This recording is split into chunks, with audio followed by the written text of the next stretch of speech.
Raylene, do you want to share a little bit about your recovery story? Yes.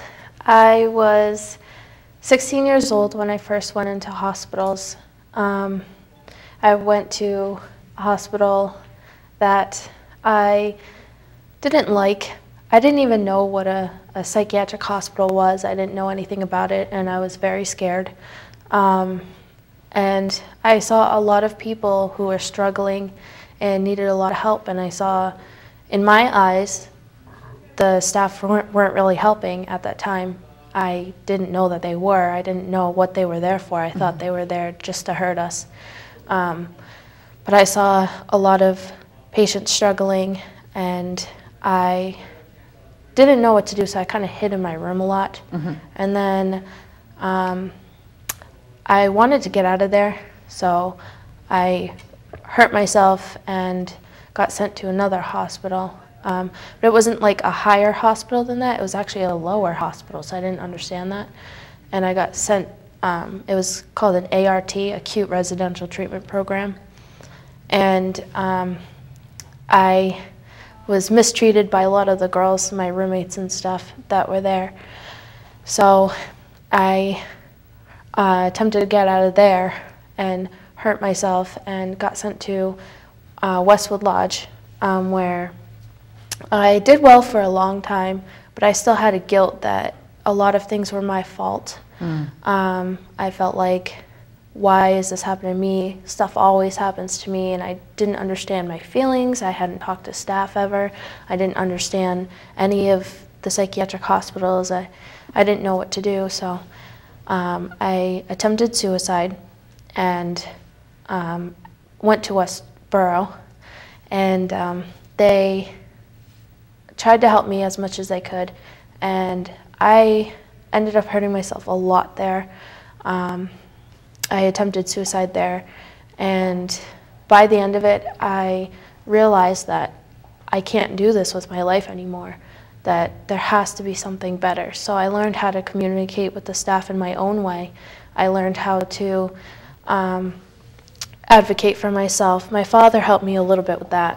He told me to speak in a nice, even tone instead of yelling and screaming at them what you want. That never really gets you what you want. Yeah, no, absolutely. And if I would have known that, I probably would have, you know, got what I wanted when I was younger. But you know, we live and learn. Yeah. So I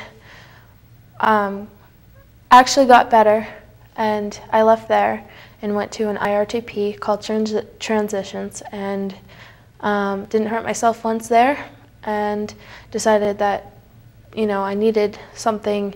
This wasn't my level of care, and I'm in the program I'm in now, which is Alternatives, and it's an independent living program where you have an apartment, and it's just like a regular apartment, except for staff come and help you take your meds and leave. So, okay.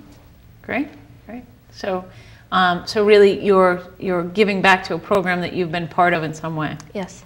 Great. Lori, do you want to tell us a little bit about your recovery journey? Sure. First time I was in hospital, I was 9. They misdiagnosed me, but I was sent home. I went back in when I was 12, and I was in there for 6 years. Wow. I didn't get discharged till I was 18. It was a few years. I was bounced around the first 2 years from different hospitals, and then I finally got to Westborough, where I spent my last 4 years there.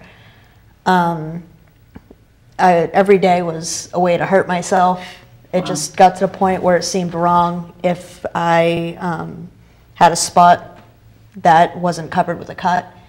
So I had to do that every day. And it wasn't until my 2nd or 3rd year at Westborough when I started figuring out that, like, I've been trying to kill myself for years. It hasn't happened yet, so there's got to be some reason why I'm here. And by that time, the cutting had become an actual addiction, where I get really jittery if I didn't do it. Wow. I actually go through kind of like withdrawal symptoms. And I finally did quit completely by my last year there, and was discharged afterwards back to my home. I moved out of there since then, but I was able to get a job and get everything back together pretty well. Wow. So what do you think made the difference? I think the biggest difference was probably the staff there. once they got to know me more at Westborough, and once I started actually telling them what was wrong, they were able to figure out what my actual diagnosis was. They thought it was bipolar. It was actually PTSD. So there was a big difference as far as the medication went. Yeah. I was heavily drugged my first 2 years of my 6-year span. Wow. So they were able to find the right balance. But once I got out, I was able to not need the medication anymore. So I completely got back on my feet with the support of everybody. Right. And one of our mottos here on Employment for All is everyone can be successful with the right supports. And we do believe that peer mentors can be a big piece of that. So if we could turn now to the top 5 reasons, right on cue, of why peer mentors can be effective and what they should do to help people. So number 1 is do help peers identify their strengths. So how do you help peers identify their strengths?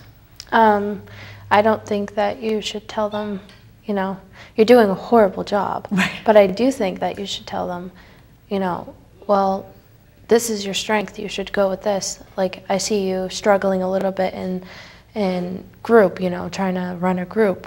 Well, this is your strength. You have so much people skills. Why don't you use your people skills instead of just, here's the activity and just do that? I think just telling them what their strengths are and how they can actually use them, I think that would help a lot. Instead of being always negative about, you know, well, you're not doing a good job, you're completely useless or whatever. Right. Just, you know, help them identify their strengths by telling them what they are, that you see out of them and how they can better use them. Right, absolutely. So building from their strengths, very strength-based approach and helping people move forward. Right, because everybody has different strengths. Absolutely, and helping them move forward using those strengths and drawing attention to the positives rather than the negatives. Right. That's very important, like making what the problem is seem easy to correct and helping people move forward that way. So the second one is do help people clarify their goals. Lori, would you like to say a little bit about that? I think it's better if the peer knows what they want. They can recognize their goal and know what they need to do to get to that point.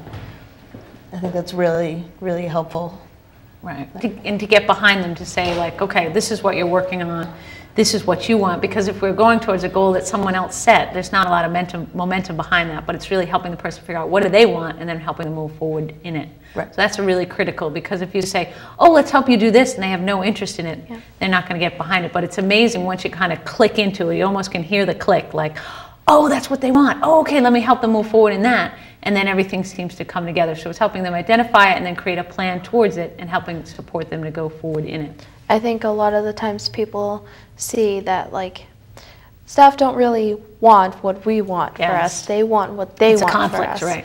So, I mean, advocating for them and saying, well, this person wants to go to college after here, you know, so how can we help them? How can we help them do what they want to do and what's their goals? Right. A good question just to ask any of the clients or individuals is, let's make some goals. What do you want to do? Right. You know, instead of saying, these are your goals, work on them. Exactly, exactly. It's like the difference between if your boss comes in and says, okay, we've got this new project and here's what you're going to do. Or if the boss comes in and says, we've got this new project, how do you want to approach it? What direction do you think we should go in? Right. The second one, you're going to be so much more invested because you were asked, and it's your objectives going forward. So that's a critical piece.